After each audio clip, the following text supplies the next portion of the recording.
Ever get that feeling? Yeah. Like you're chasing after something, but the faster you run, the further away it gets, stuck on a treadmill of wants. Oh, absolutely. That's the vibe I'm getting from the sources we're diving into today. We're tackling a big one today. The illusion of freedom. And it's more relevant than ever, wouldn't you say? Everything pushes us towards certain desires these days. Absolutely. That's exactly where our first source dives right in. Okay. The Reflexiones sobre la codicia.pdf. Okay. This author does not hold back, comparing ambition to a wolf in sheep's clothing. Right. And what I find fascinating, what's so fascinating about this piece is how the author unpacks the very language that we're using, like the word ambition itself. It's been co-opted, almost disguised as this positive go-getter attitude. But underneath, often it boils down to plain old greed. Yeah, it's like we're conditioned to see ambition as inherently good without questioning, what fuels it or where it's leading us. And often it leads us to what the author calls cannibalism between tiers. So instead of cooperating, instead of supporting each other, we get stuck in this cutthroat competition, constantly comparing ourselves, craving what others have. See, that's a bit unsettling to me because are you suggesting that even choices that we think we're making, even when we're being driven by our own ambition, that in some ways that's being manipulated? Yeah, and it's not about denying personal drive or ambition, but it's about recognizing that our desires don't exist in a vacuum, right? They're being shaped by forces, by systems that are often designed to keep us craving more, never truly satisfied. So we end up on this treadmill of desire, mistaking it for freedom. Precisely. And this brings us to our second source, which offers a really, I think, fascinating real-world example of this dynamic playing out. Okay. Argentina volvió a sorprender, Yeah. which translates to Argentina surprised again. Okay. It paints this picture of a nation grappling with this very tension. Yeah, this article really struck me because you have Argentina, a country with incredible potential, rich resources, advancements in technology and healthcare, and yet they're battling poverty, they're battling inflation, there's this growing sense of disillusionment. Huge disconnect Yeah. between what a system promises and what it actually delivers. On paper, Argentina has every ingredient for success, but the reality for so many is very different. It feels like this illusion of freedom might be a factor here too. Like maybe people are sold on this dream of individual achievement, but the system itself is structured in a way that makes that dream unattainable. It's like that old saying, the more things change, the more they stay the same. Argentina makes all this progress, but so many people are still struggling. And that's where the article really resonated with me. It introduces this term, it's grotesque messianism, to describe how people are clinging to the hope of a savior, someone or something to swoop in and fix everything. So it's not just about economic hardship, it's deeper than that. Like people have lost faith in the system itself. Exactly. The author is arguing that this desperation for a quick fix, it's a symptom of a system that's failed to deliver on its promises. It's the illusion of freedom crumbling and revealing the rigged game underneath. Which takes me back to something you were saying earlier, this idea of ambition being used as a tool. In Argentina's case, what if that ambition, that drive for individual success, is actually contributing to the problem? That's a brilliant observation. Remember when we were talking about the first source, talking about cannibalism between peers? Yeah. Imagine that playing out on a national scale. What if the very act of individuals striving to get ahead within the context of this system is actually pushing the collective further down?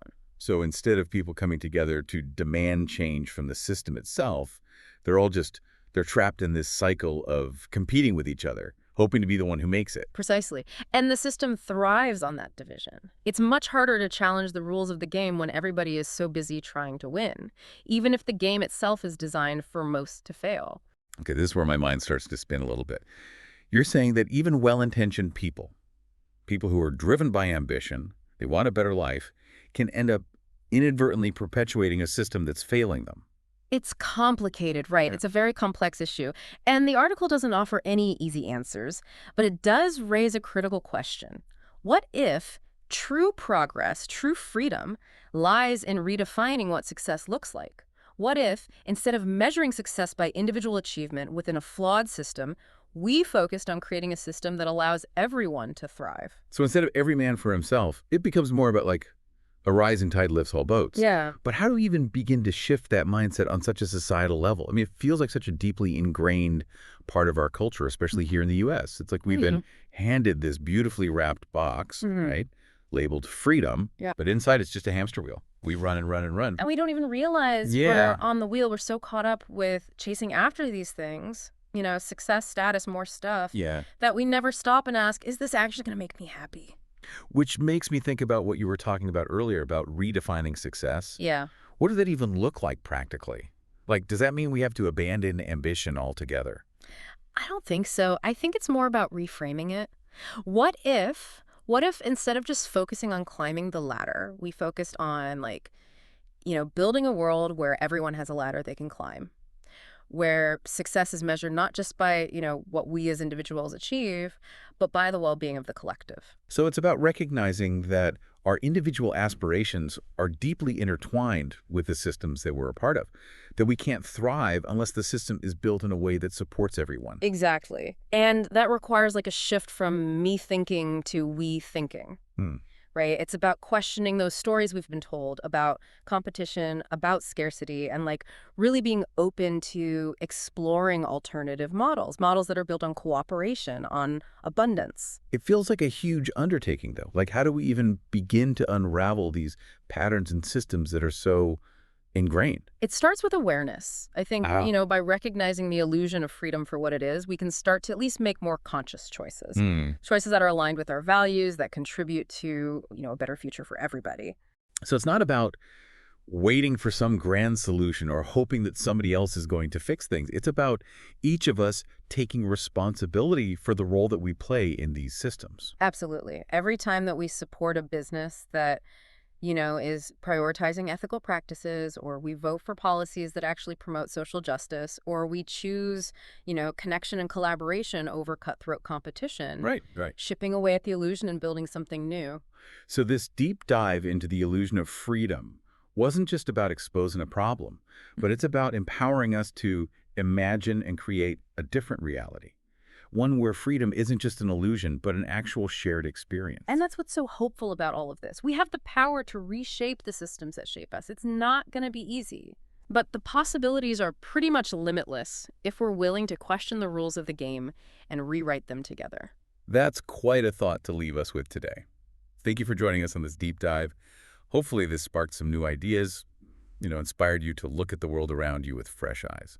Don't forget to check out the show notes for links to all the sources we talked about today. And until next time, keep asking those big questions and challenging the status quo.